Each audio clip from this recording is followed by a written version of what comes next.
Hello, welcome to session 3 of Crafting Creativity, where I walk us through step by step how to build an art practice, how to build on your art skills. So starting at the very beginning and then working our way through to the questions like, how do you make original art? Where do original ideas come from? But it all comes from, in the beginning, skill building. You need to build your skills. For this session, I was thinking of exploring colour, but there was one more thing I wanted to talk about in regards to drawing and sketching in your sketchbook, and that is creating a narrative. Now, what I mean by that is using objects in your everyday life to create narrative on the page, and that's one way of sort of exploring stories and how to make something up. Okay, so you're starting to develop that skill in your brain that is about making up an idea and pushing it. And what I mean by that,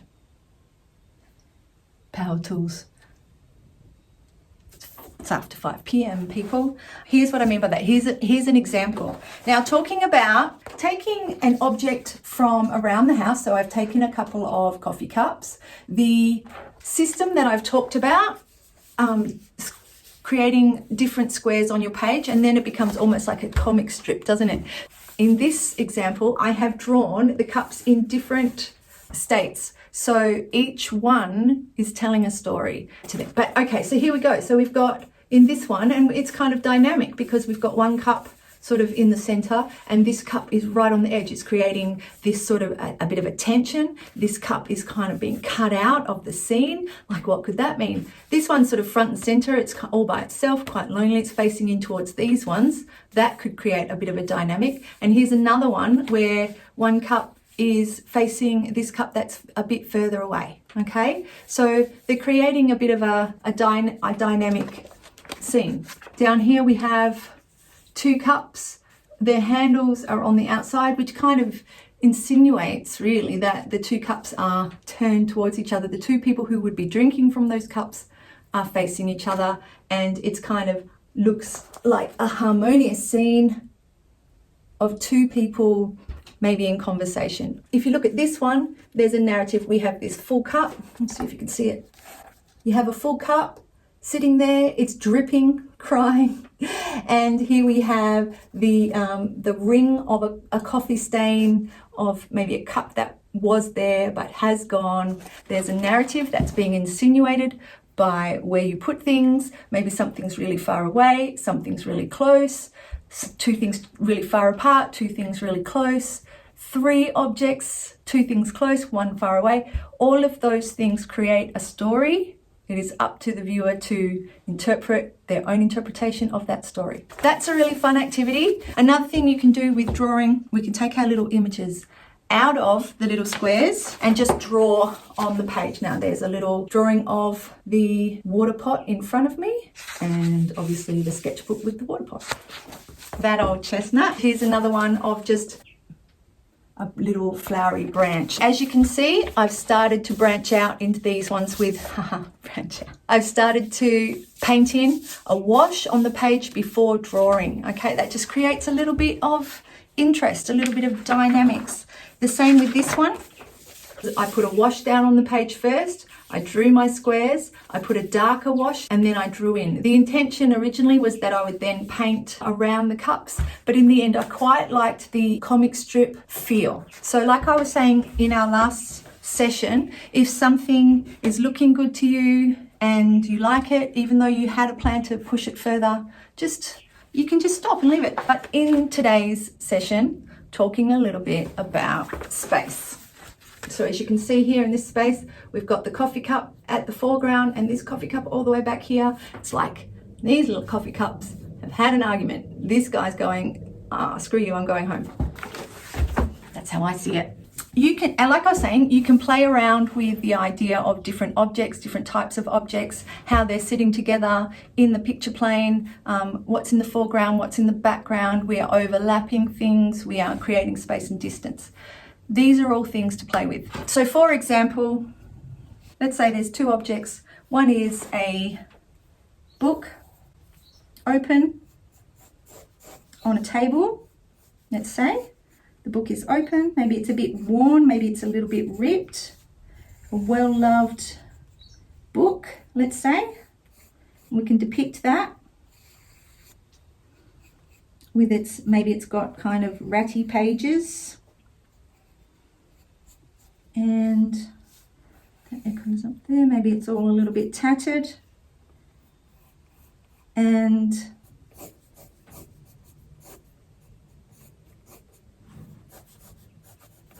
okay, so we have a very quickly drawn little book down there, and maybe next to the book there is a coffee cup.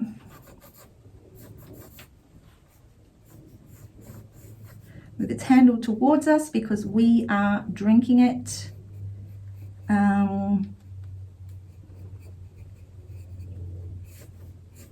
But why have we stepped away? What is the story? What's the story here? And maybe we have spilt our coffee.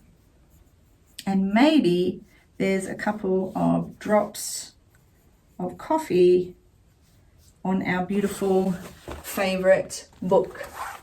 Okay, so right there, that's a story. That's better. I just closed the bathroom door to stop the glaring sun in my eyes. Okay, so I have drawn my picture of my favorite book and the chip in my coffee cup, the spilt coffee, and the coffee on my book, on my well-worn book. Okay, so there's a little narrative with two objects. What I wanted to talk about is creating imaginative stories, because the better you become at observing what is around you and being able to draw something that's in front of you, the better you will become at drawing something from memory. So as you saw, I drew this coffee cup and the book from memory. I didn't have anything sitting in front of me. I've drawn plenty of books and I've drawn billions of coffee cups. Almost. The better you become at drawing, the easier it is to take an idea from your head and put it on the page. And I think this is where people are really getting tripped up, because unless something is in front of them, they don't know how to draw it. They don't know how to translate it into a drawing on the page or artwork on the page. And that's why I truly believe that developing drawing skills is fundamental. If you want to translate your ideas onto a page, you need to learn how to draw so that you can draw from memory. In this book, there were things where I was drawing from life. Found a goat skull as I walked back from one of the beaches on the other side of the island. So very morbid, put it in my backpack and took it home and drew it. Very good. Things like just, I didn't have to go far to find things to draw. Here's me waiting for my friend to finish work. She worked in this taverna.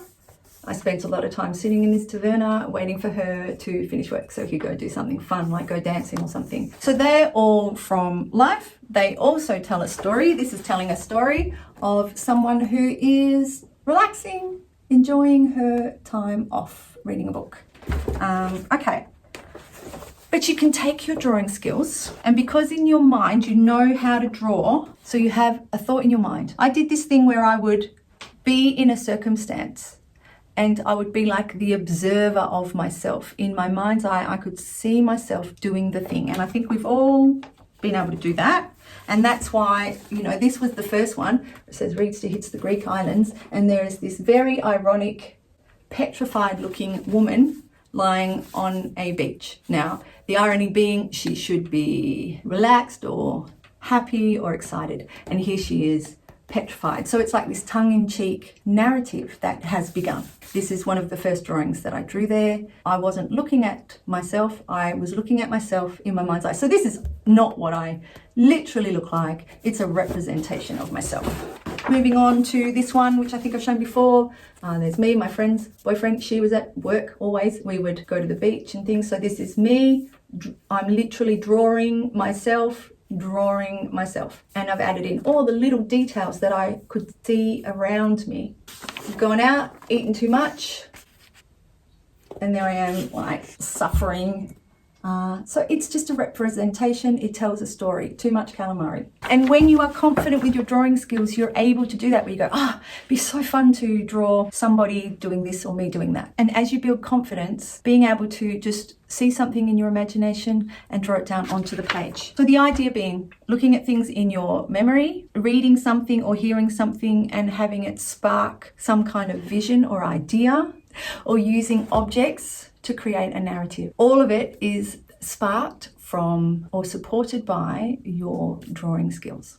Okay, so continue with your practicing, continue with drawing objects around you. Like I said, the more you do it, the better you get. And when you're starting to feel confident, maybe on one of your pages, you could draw a coffee cup from memory or a leaf from memory and build your way up. People are pretty hard. We're going to get to people later. It's probably better to stick to objects at this point. But if you're keen to try people, go for it. We will get to people later. All right. That was session 3. I promise session 4 will be all about colour. Happy creating.